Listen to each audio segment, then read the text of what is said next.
Halo semuanya, perkenalkan nama saya Umbutamu Makaborang dengan NIM 25116330.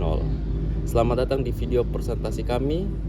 Pada video kali ini kita akan membahas topik 4 bagian akhir, yaitu trading issue dan OS implementation. Ada 5 fokus utama yang akan kita bahas bersama-sama dengan tim dan kelompok saya.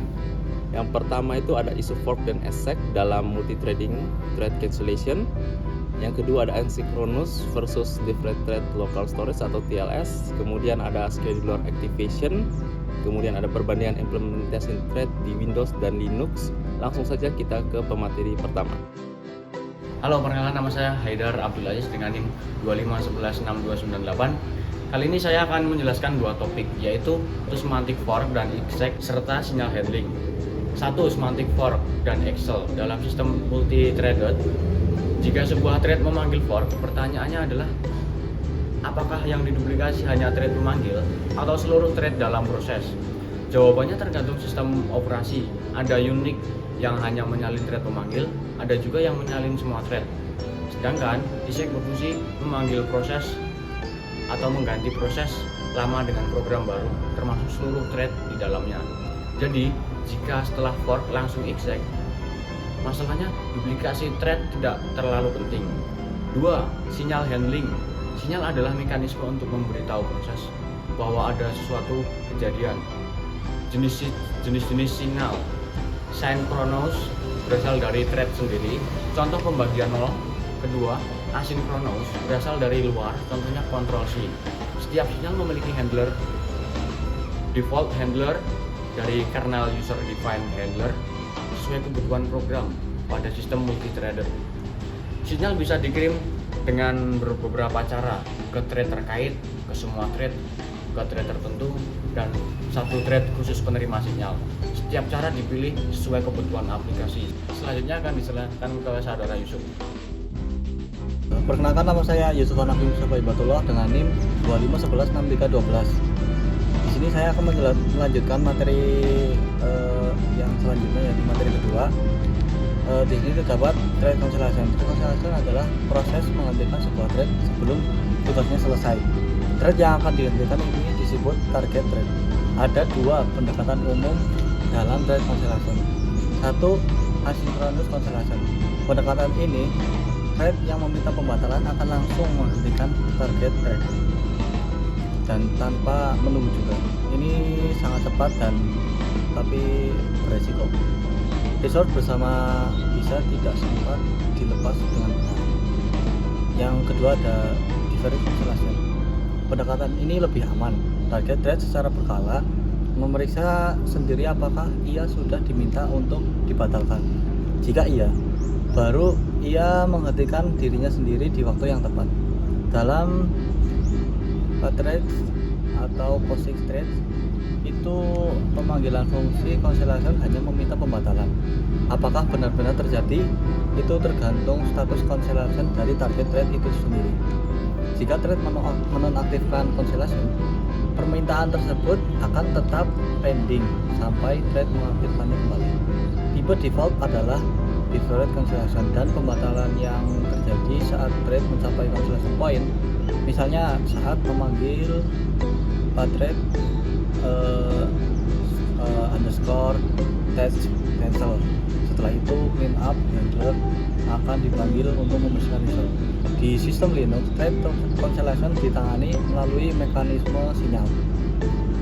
Dan jika di Java itu different cancellation menggunakan metode interrupt. Mungkin itu saja tulisannya. Lanjut ke pemateri ketiga.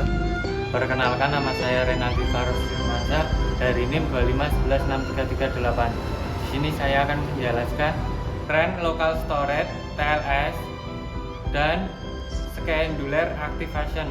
Trend local storage TLS adalah mekanisme yang memberi setiap trend salinan data yang unik dan independen. Perbedaan dengan local variable hanya bisa diakses dalam satu pemanggilan fungsi.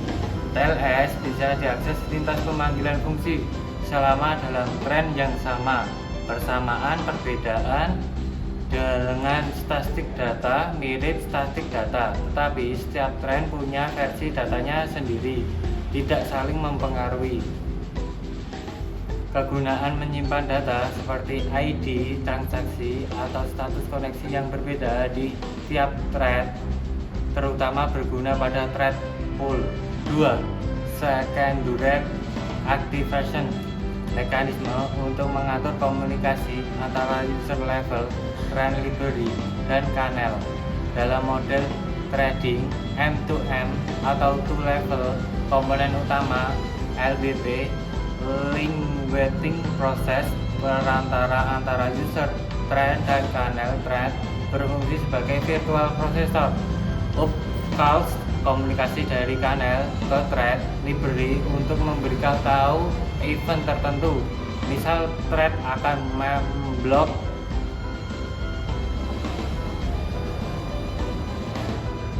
Sekian dari saya. Untuk pemateri selanjutnya akan diserahkan kepada Eka. Baik, sebelumnya perkenalkan, nama saya Eka Fajar Ramadhani dengan NIM 25116339. Sekarang kita akan melihat bagaimana konsep-konsep tadi diimplementasikan di sistem operasi nyata. Kita mulai dari Windows Threads. Windows menggunakan Windows API sebagai antarmuka utama untuk aplikasi. Dalam hal trading, Windows mengimplementasikan model one-to-one mapping. Artinya, setiap user thread dipetakan langsung ke satu kenal thread. Setiap thread di Windows mengandung komponen-komponen berikut. Yang pertama ada thread ID, yaitu pengenal unik untuk setiap thread. Yang kedua ada register set, ya, untuk menyimpan status prosesor saat thread berjalan. Yang ketiga ada dua stub, yaitu satu untuk mode user dan satu untuk mode kernel. Dan terakhir ada private data storage area yang digunakan oleh runtime, libraries, dan DLL. Keseluruhan register set, stub, dan area penyimpanan private ini dikenal sebagai konteks dari thread tersebut. Ada 3 struktur data kunci pada Windows Threads. Yang pertama ada a thread atau executive thread block. Yang kedua ada key thread, yaitu kernel thread block. Yang terakhir ada thread, yaitu adalah thread environment block. Ketiga struktur ini bekerja bersama membentuk representasi lengkap sebuah thread. Sekarang kita beralih ke Linux Threads. Yang menarik dari Linux adalah Linux tidak menyebut unit eksekusinya sebagai thread, melainkan sebagai task atau tugas. Pembuatan thread di Linux dilakukan melalui sistem clone. Clone memungkinkan sebuah child task untuk berbagi address space dengan parent tasknya. Inilah membedakan thread dan proses biasa mereka berbagi memori. Perilaku clone bisa dikontrol melalui berbagai flag yang menentukan apa saja yang akan dibagikan, misalnya file descriptor, sinyal handlers, dan juga namespace. Di kernel Linux, setiap task direpresentasikan oleh struktur data text struct yang berisi pointer ke berbagai data struktur proses. Bisa berupa data bersama maupun data unik milik task itu sendiri. Jadi, pendekatan Linux lebih fleksibel, seberapa mirip thread atau proses sebuah task bergantung pada flag yang diberikan saat clone dipanggil. Itulah perbandingan singkat antara Windows dan Linux dalam mengelola thread. Keduanya punya pendekatan berbeda, tapi tujuannya sama, mengelola unit eksekusi secara efisien. Terima kasih. 3 pelajaran utama dari materi ini, yaitu multithreading bukan sekedar menjalankan banyak thread secara bersamaan. Ada banyak isu teknik yang dapat dikelola dengan hati-hati, termasuk duplikasi proses, pengiriman sinyal, dan pembantalan thread. Pemilihan strategi cancellation dan penggunaan TLS yang tepat adalah kunci untuk menulis aplikasi multithread yang aman dan bebas bug. Windows dan Linux memiliki pendekatan berbeda dalam mengimplementasikan thread.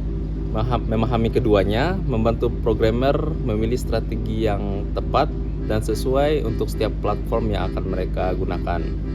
Baik, itulah pembahasan lengkap kita hari ini. Singkatnya, thread punya banyak isu tersendiri, mulai dari fork, cancellation, TLS, hingga bagaimana Windows dan Linux menangani threadnya secara berbeda. Semoga bermanfaat. Terima kasih sudah menonton.